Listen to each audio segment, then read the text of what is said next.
Ողջույն սիրելիներս, դուք կրկին Սահականուշի խոհանոցում եք և ես անչափ ուրախ եմ և շնորհակալ։ Ինչպես տեսնում եք, այսօր ես թխել եմ ռուլետ, բայց թե ինչպիսի ռուլետ, դա արդեն կիմանաք տեսանյութի ընթացքում։ Վստահ եմ, տեսքն արդեն հետաքրքրեց։ Ահա այն բոլոր մթերքները, ինչը անհրաժեշտ է այս գեղեցիկ և համեղ ռուլետը թխելու համար։ 2 թթմիկ, 2 կարտոֆիլ, միջինից մի քիչ մեծ, 3 ձու, 4 սունկ, հավի կրծքամիս, պանիր, ալյուր, աղ, սև պղպեղ սխտորի փոշի և իհարկե բուսայուղ այս ամենը տապակելու համար։ Այժմ անցնենք գործի։ Մենք քանի որ հավի կրծքամիսը եփելը բավականին ժամանակ կպահանջի, կսկսենք հենց հավի կրծքամսից։ Կտրտում ենք սկզբում երկար շերտիկներով, այսպես, իսկ հետո պիտի արդեն ավելի մանրացնենք։ Մանրացնելուց հետո արդեն պիտի տապակենք բուսայուղի մեջ։ Ահա թավայի մեջ լցնում եմ մի փոքր բուսայուղ, արդեն աչքաչափով դուք ինչքան հարմար կգտնեք, դա կախված է նաև հավի կրծքամսի չափից, ասեմ, որ իմ մոտ 300 գրամ էր։ Սրանից ավելին կարծում եմ այս ռուլետի համար պետք չի։ Հավի կրծքամիսը մենք միջուկի համար ենք պատրաստելու։ Դրեցինք եփելու, այժմ քերիչի խոշոր անցքերով անց եմ կացնում թթմիկը։ Տեղափոխում ենք ափսեի մեջ, դնում ենք մի կողմ և այժմ նույն քերիչով անց ենք կացնում կարտոֆիլը։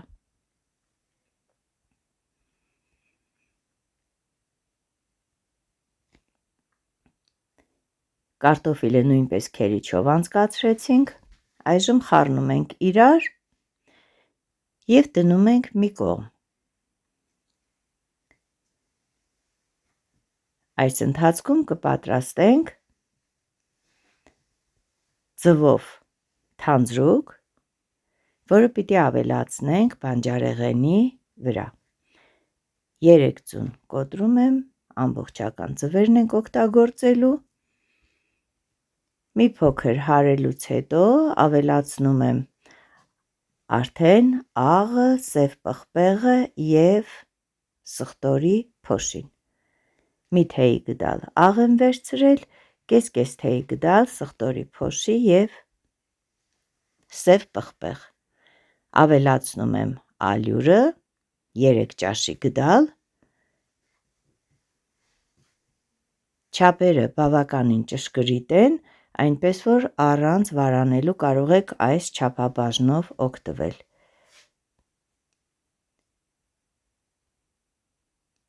Կարտոֆիլը և թթմիկը իրար խառնելուց հետո ավելացնում եմ թանձրուկը։ Մի լավ խառնում ենք, այնպես որ ստացվի համասեռ զանգված և պատրաստվում ենք արդեն քերելու պանիրը։ Պանիրը վերցրել եմ փափուկ պանիր, ճիշտն ասած մի փոքր էլ ջրի մեջ էի թողել, որ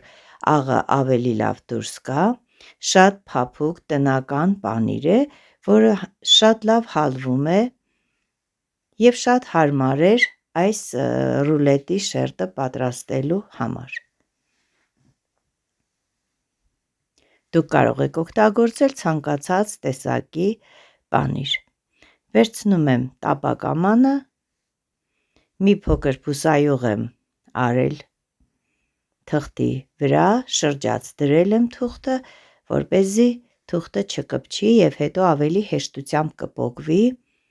ռուլետի այս շերտի վրայից։ Հավասարեցնում եմ մի փոքր սեղմելով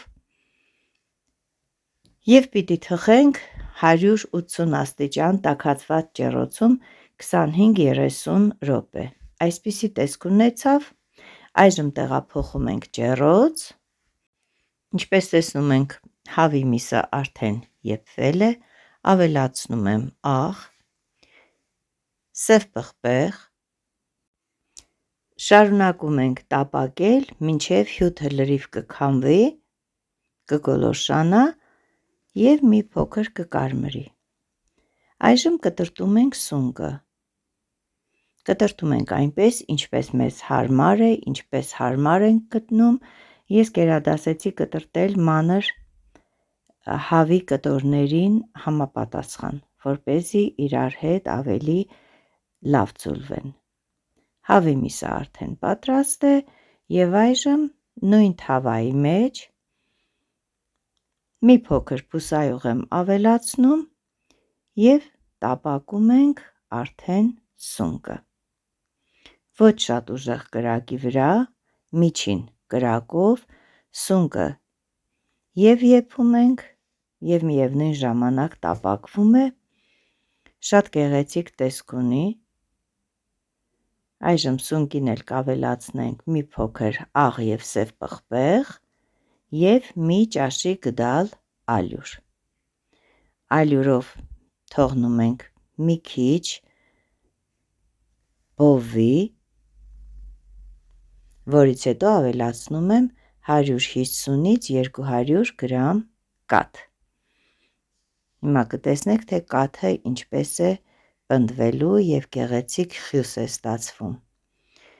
Ավելացնում ենք հավի միսը, մի փոքր խառնում ենք և արդեն մեր խճողակը պատրաստ է։ Մինչ մի փոքր կհովանա, արդեն ջեռոցից հանում ենք մեր գեղեցիկ կարտոֆիլով և թթմիկով պատրաստված այս գեղեցիկ շերտը։ Անմիջապես շրջում ենք, թուղթը հանում վրայից և խճողակը գեղեցիկ տարածում ենք ամբողջ մակերեսով մեկ։ Ահա այսպիսի տեսք ունեցավ, տեսնում եք դեռ տաք է, տաք էլ պիտի փաթաթենք, որ չհասցնի հովանալ, այդպես ավելի գեղեցիկ և համաչափ ռուլետ ենք ստանալու։ Այսքանը սիրելիներս, այժմ մնում է մեզ փաթաթել ռուլետը, տեսնում եք ինչքան փափուկ է, հնարավոր է ճաքեր էլ լինեն, բայց ոչինչ, հոգ չէ, որովհետև ամեն դեպքում բանջարեղեն է և դեռ թխվելու կարիք ունի։ Այսպիսի գեղեցիկ ռուլետ ստացանք, այժմ ռուլետի վրա ես կդնեմ մի փոքր քերած պանիր, հալվող պանիր է, չափը արդեն դուք աչքաչափով էլ կարող եք որոշել, պարտադիր չէ ես 100 գրամ, 80 գրամ կամ չգիտեմ ինչքան չափ ասեմ, ինչքան կտեղավորվի այդքան էլ դրեք։ Ահա այսպիսի գեղեցիկ ռուլետ ունեցանք։ Տեղափոխում եմ այժմ մատուցվող ափսեի մեջ, վրան մի փոքր կանաչի ենք անում, որ ավելի ուրախ տեսք ունենա և փորձում ենք կտրտել։ Այժմ մեջտեղի հատվածից մի գեղեցիկ կտոր ես կկտրեմ և դուք կտեսնեք, թե ներսում ինչ գեղեցիկ պատկեր կունենանք։ Ահա սիրելիներս, այսպիսի գեղեցիկ ռուլետ ունեցանք, չեք կարող պատկերացնել, թե ինչպիսի անուշ բույր է տարածվել խոհանոցում, այնպես որ ինքներդ էլ փորձեք, կհավանեք, շատ լավ հյուրասիրություն է, ինչու չէ նաև առօրյա ճաշասեղանին դնելու համար է։ Այսպես սիրելիներս, ես ավարտեցի իմ աշխատանքը, պատրաստեցի այս գեղեցիկ և համեղ ռուլետը, իսկ ինձ մնում է ձեզ արդեն հրաժեշտ տալ։